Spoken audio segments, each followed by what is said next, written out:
Girls Just Want to Have Fun is the 24th episode of the 4th season of Full House. This is directed by Zwick, and as always, there will be spoilers from now as I go through the episode and share some thoughts. And I think this one addresses a topic that a lot of people will be able to relate to, and I think it handles it really well. This is the main narrative focusing on DJ and Becky. I'll talk about that in a little bit. I'll talk about the subplots first of all, and as always, we have a fun introduction with Michelle and Jessie playing music, and it's all going really well until Jessie plays the saxophone and it's very squeaky. A nice fun way to start things off.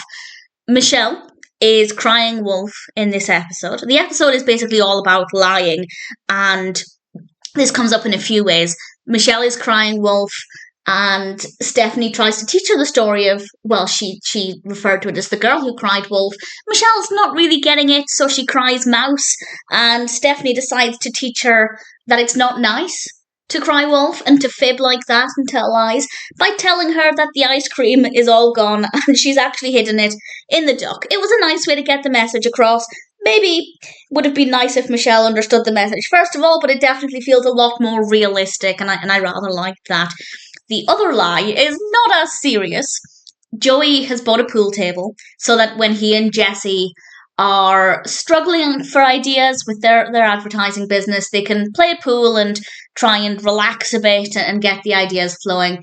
And Danny wants to join in, and he has some bets with Jessie, and he doesn't tell Jessie that he's good at pool, and Joey keeps that a secret as well. So that was kind of a lie that Danny used to his advantage, and Jessie becomes really competitive to the point where he decides to have a spinning around the chair contest.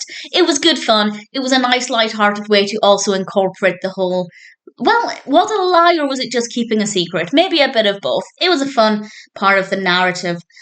The main narrative focuses on DJ and Becky, and it starts off quite delightfully with Kimmy coming over, and all three of them are wearing pretty much the exact shade of red. It's quite an interesting choice, and Kimmy is babysitting, and DJ is going over as well, and there are going to be some guys there, and Becky promises, kind of reluctantly, that she won't tell Danny that DJ is going over there to study and there'll be some guys.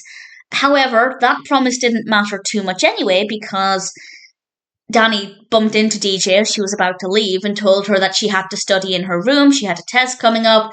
Going over to study with Kimmy just would not be a good idea, because let's face it, how much studying would they do even before Danny found out that there were guys there? And DJ realises that she doesn't want Ryan, the cute guy who's going to be there, to think that she's stood him up. So she tells Becky, I'm going to go and tell him, I will just be 10 minutes, cover for me. And again, reluctantly, Becky agrees. And we get a scene at the house, and Ryan turns up, and the guy for Kimmy is Bitterman, which is very funny. And unfortunately, DJ stayed a little longer. She only stayed half an hour, which is obviously quite considerably longer than 10 minutes, but it's not like she stayed out the whole night or anything. Not that I'm trying to excuse her behaviour. And Danny finds out that Becky had to cover for her, and he sees DJ trying to sneak back into the house. And I like the fact that Danny wasn't that hard on Becky. I like the fact he realised that Becky had been put in a difficult situation. And yes, she probably shouldn't have agreed to cover for her when she went out to tell Ryan, but at the same time, Danny acknowledged that actually this was a very different situation to what they're used to, and Becky had been put in a difficult spot. So I like that. I like the fact that he didn't get too mad at her. And Becky goes to talk to DJ, and DJ had said to Becky, I thought you were my friend, and then stormed off up to her room, which is going to sting. And I wasn't really sure how Becky would handle this. But Becky goes into her room and tells her, DJ, you took advantage of our friendship. And I like that it's instantly turning the blame around on DJ, because it's completely DJ's fault. DJ went out when she shouldn't have done. She asked Becky to do things that were completely unreasonable. She put Becky in a really difficult situation.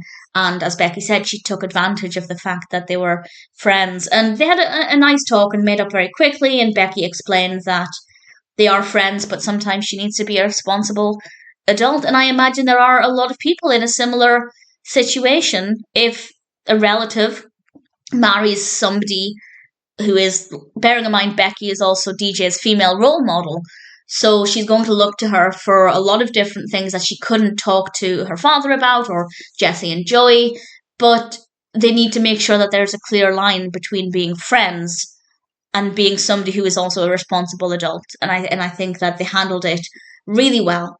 And anybody watching it, whether you're the Becky or the DJ, I think there are some great opportunities for learning in there as well. So really enjoyable episode. Definitely a lot of strong takeaways. Do I have any personal highlights? Not necessarily. I liked how delighted Stephanie was with her ice cream crying wolf, or crying no ice cream, and Jesse spinning in the chair, and in general, just the story with Becky and DJ. Really good episode. Girls just want to have fun. It's a solid Full House episode with some really great messages.